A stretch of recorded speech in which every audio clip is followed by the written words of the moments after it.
Hello everybody, welcome to my channel. My name is Rebecca and I'm so excited. All the gods and goddesses were working in my favor today, I'm telling you. I had this video idea where I would come and I would tell you about my process, my magical learning process when it comes to picking and buying and learning about new stones. And I really wanted to film it, and I was like, well, I wanted to film it in the format where like I'm showing you me going through the process. And I didn't have any new stones. And then I got some mail today, and in my mail was this. I ordered this absolutely gorgeous handmade wand from the Witch's Moon online market, which I will link in the description box down below. I am a heavy supporter of the Witch's Moon shop, and I get their subscription box. I ordered this, and it finally arrived today because shipping was rough. And it's got 4 different types of stones on it. So I figured this was the perfect opportunity. So I grabbed my stuff to prepare. Now quickly, this was through the shop, but it was made by Seeds of Light. Or it was made by Seeds of Light, I guess. But like I said, I will link the shop down below. They have other wands. They don't have this one anymore last I looked. So this is a Archangel Michael Twin Flame wand. So I'm just going to get right started into the bulk of this video. The first thing you need to know is I don't go to a store looking for a specific stone. There have been times when I've heard of a stone and been like, ooh, I want one, but I don't specifically like. Some people with their stones, they think about problems they have and they say, I want a stone that works for this, and then they do their research into stones that might work for that, and they go from there. And that's an amazing way to work with it. I don't work that way. I never have. What I've always done is I bought this book very early on in my path, before my path was really like official, and I buy my stones intuitively. I walk into the store or I browse online. In the case of this gorgeous thing, I pick the stones intuitively, and then I get home. And once I get home, what I've always done since I started actively buying stones is I'd get home and I'd look up the stone either in my crystal Bible or on the internet if it's not in here, to see what properties it has, and it's always something highly relevant to my life when I go on intuition. Like, I'll pick something, I'll be like feeling really anxious, and then I'll pick something and then I'll come home and it'll be like, used for anxiety, and I'm like, well, fuck, there I go. So that part of the process has stayed. So what I do, the first thing I do when I get a stone, so this is actually 4 different types of stones. I'm not going to do them all on camera because my 5-year-old is out there and like he has limited patience, which is fine. So we have 1, 2, 3, 4. We have 4 different, we have 3 different types of stones on here. There is sodalite, lapis lazuli, and pearl. Oh, sorry, it is 4, and the quartz point. Now, even though I already have some of these stones, I haven't gone through this process with them yet, so I still will. I started this process here with angelite. I got this piece of angelite in my April Witch's Moon box, and that's where I got the idea to, when I get a stone, I put the date and what stone it is, and I draw a little doodle of what the stone looks like.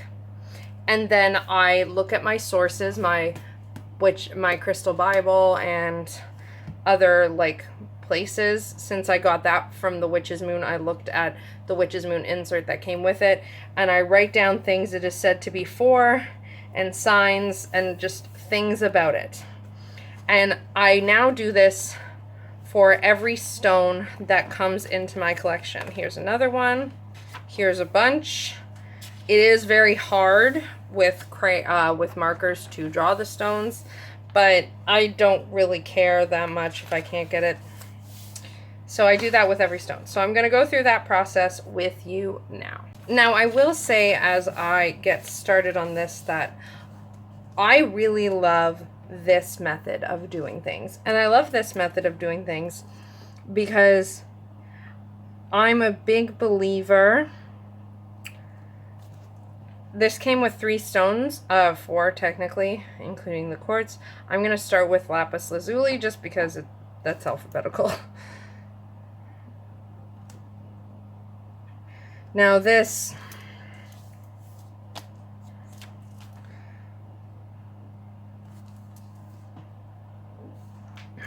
I love this method because it gives me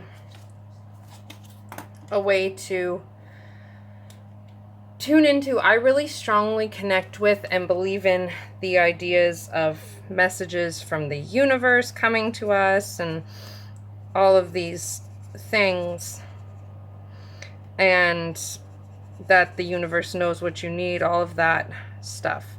So I like doing it that way because this really feels like tuning into that.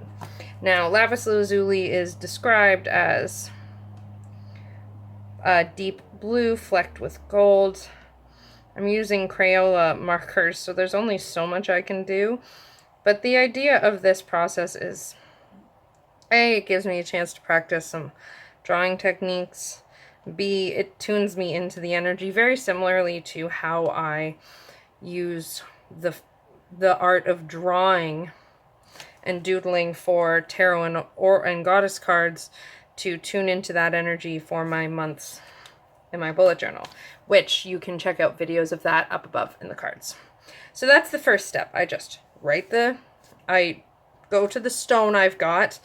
The lapis lazuli pieces on this are these pieces, I believe.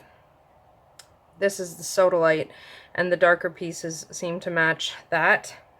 So these lighter pieces are the lapis lazuli. And I just put the date, what info I'm writing, do a little doodle of it. And the first place I look depends where I get it. If I have gotten something in my Witch's Moon subscription box, again, their information is linked down below. Like when I got the Angel Light, I made sure to write down first information from the Witch's Moon, what they said about it, because they gifted me this stone in the subscription box. It was intended for me in that way from them. So this didn't really come with a huge thing. The wand came with this blurb, which does say a little bit of info, and I've got the page bookmarked. So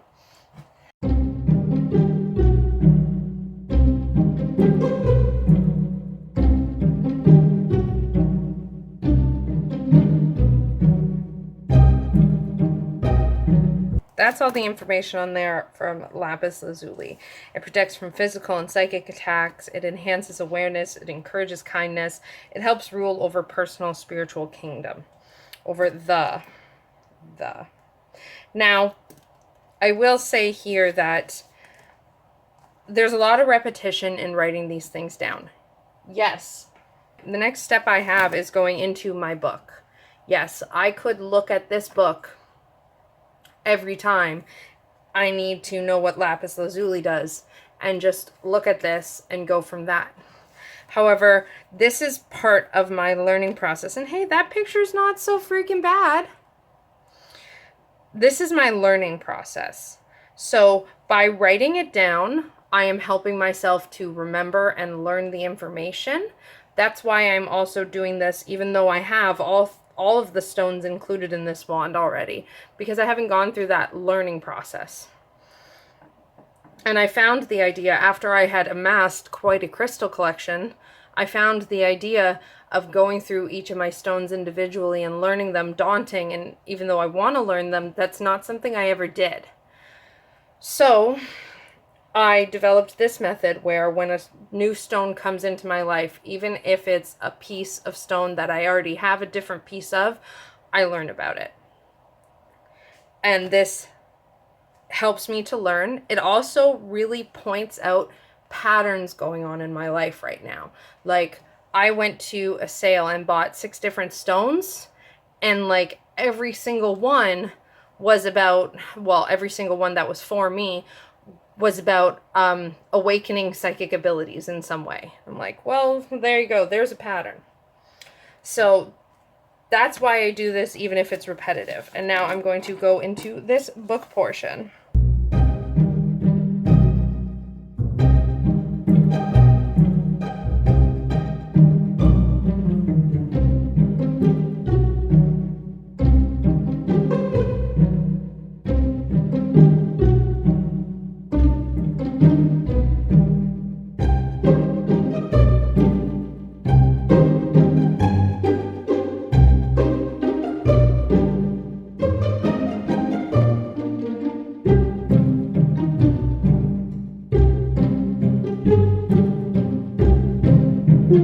Okie dokie. So that is my lapis lazuli page. I like to keep them to one page because that helps me pull out the information that I really feel is that the information that I'm drawn to on the day that I do this and what's relevant to me. I don't do the healing. So in the Crystal Bible, there is a little healing section. I don't do the healing section, and I don't do the position, like, which is where to wear it and stuff. I think it's because the position and the healing, I think it's because I like to really work intuitively with this stuff. If I'm using if, like, I don't want this, I don't want my knowledge to make me think I can't use this stunning wand in a way that I feel called to use it in. I don't really know if I'm explaining that well, but that's what that is. So I will also be filling out and creating a page for the pearl and the sodalite, and I will be doing that on my own. The only other thing I do, at the end, once I've finished, I write down the sources at the top in the right hand corner. So I wrote the Witch's Moon because they sent this little thing, and I wrote the Crystal Bible because then I know where I got this information from. The only other thing I will do is, I can't do it right now because you guys are on my phone up there. So the only other thing I will do is I will go into my phone and I will look to see if this stone, if the lapis lazuli has any connection to goddesses or deities specifically. I currently look for goddesses. That's just what I do, and I like to see that because, again, I'm just really loving this way of intuitive, connective learning. I'm seeing what learning the universe is sending to me, and I feel very strongly like by these methods, I'm tuning into the learning, the lessons that the universe is giving me.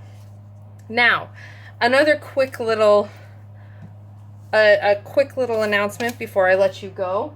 Also in the order I got from the Witch's Moon, which I paid for this stuff, I order it, I chose this. All of the stuff was chosen, and another thing I got, which I'm so excited for, is this. This is a special encyclopedia, a special Scott Cunningham's Encyclopedia of Magical Herbs, specifically that was created for the Witch's Moon box. The reason I am showing it to you is because every month in the Witch's Moon, you get 3, usually, little baggies of herbs. And now that I have this book, I intend to do this same process with herbs. Since I don't have that many, I am going to catch up on the herbs I have, so I can do some good learning for that. and I'm going to do it with herbs that come in from now on. Speaking of the Witch's Moon sub box that I get, keep your eyes peeled because I'm planning to do a video where I talk about how I use the items in my Witch's Moon box that I get. I don't know if I'm going to do that all in one video or if I'm going to break it down to different elements because it could be a long video. I don't know. So keep posted for that video, and I'm hopeful I'm going to attempt to do an unboxing video when my July Witch's Moon box comes. So keep your eyes peeled for both of those things. And if you made it this far, thank you so much for watching and for staying through till the end. I really appreciate every single person who clicks and every single person who stays. If you would be so kind, I would really love and appreciate it if you would go down below and click the thumbs up button, give this video a like, so that way I know people have actually watched it and not just clicked on it for 2 seconds. Leave me a comment. I would love to hear how you work with stones when you get them. Do you choose them intentionally, or do you choose them intuitively? I'd love to hear about it, and I'd love to hear your thoughts on the topic. If you have a YouTube channel, I would love to hear a response to that, like your thoughts of choosing intentionally versus intuitively for stones, and I would just really love it. So let me know in the comments down below, and if you do a video on it, leave it in the comments. That would be amazing. And other than that, I will see you again very soon. I hope you are keeping safe and well, and as always, I wish you love and light. Bye!